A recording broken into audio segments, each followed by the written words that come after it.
Hey guys, welcome back to the next episode in the Nameless Art Journal series.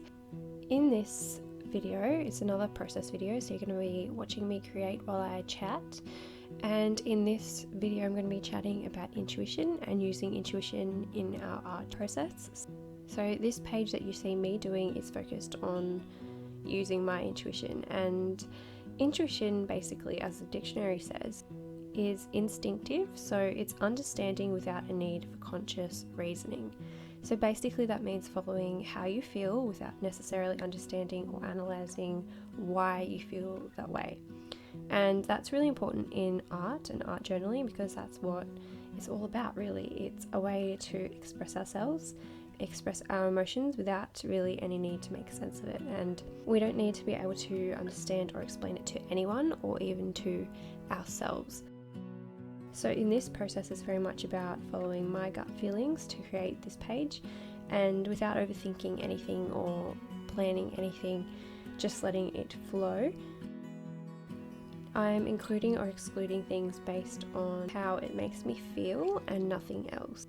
This page or this lesson is not about creating a story or having a certain meaning or a certain purpose in the page, but it's about following your heart and putting it all together sort of by instinct.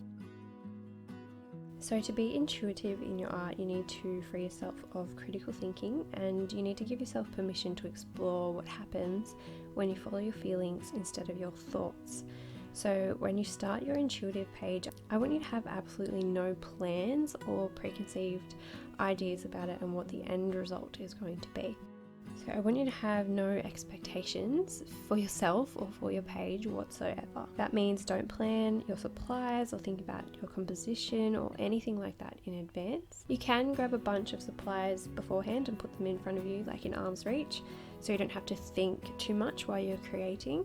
And just start out by choosing a vintage photo, and that is your only real starting point, so you'll be following your gut with how the rest of the page comes together. And also, when you choose your photo, don't even think about it too much. Just pick up whichever one you feel drawn to, and don't worry about why or what it is. Just go with it. Just follow your feelings, pick up what you're drawn to. Don't analyze it, just pick it up, just commit to it.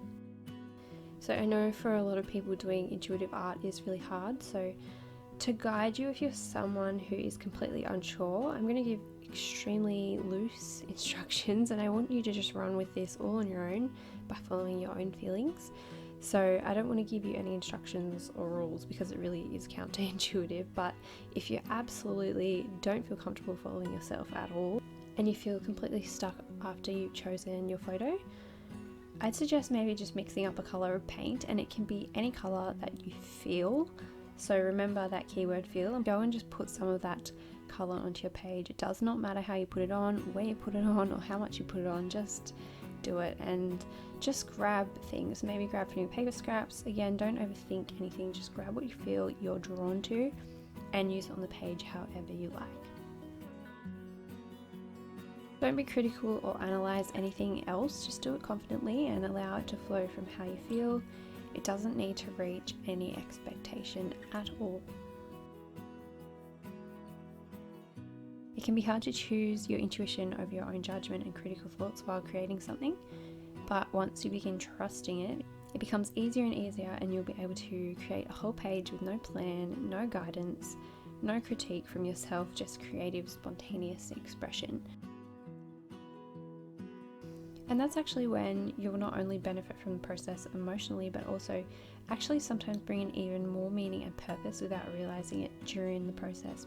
Sometimes later, upon reflection, you might notice a meaning come through that you didn't realize you were putting into your work, or maybe sometimes you'll never draw a conclusion, or sometimes you'll never really find a meaning within it, or need to find a meaning within it. It may not have one. But it's never necessary to come to conclusions about it or to understand it. So either way, it doesn't matter. So give yourself permission to embrace the mystery of it all. And it's about letting go of perfection and control, and just embracing how it is and however it's going to be.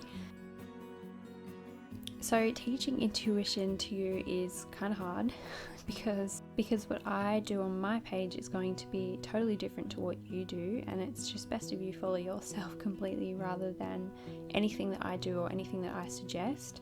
So I'm just sharing my process with you, and yet I'm asking you not to follow my lead or feel inclined to copy what I've done, because I want you to follow your own intuition.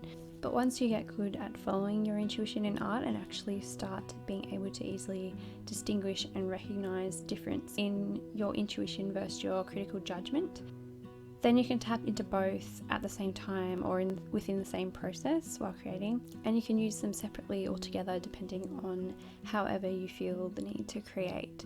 So for this page, I want nothing but intuitive process. So the key points I want you to remember while you do an art journal page this week is to release any expectations you have for your page. This includes any planning of meanings, supplies, or end results. So just no preconceived ideas. When you do your page, it is solely for the art's sake. So it's for fun and it's for the process and nothing else. We're listening and connecting to our creative soul and nothing else. So we're not making a page to be admired, we're not making a page to be understood, it's not supposed to be meaningful, it's not supposed to be purposeful, we're just creating for the sake of it. And by doing that, we're ultimately projecting ourselves so purely into the art without even trying. So that's really key for what I want you to remember this week while you're creating an art journal page. You may want to do this a few times until you feel like you're really following your feelings instead of your critical judgment. It does take practice, but just have a go at it, see what you come up with, and I will see you in the next video.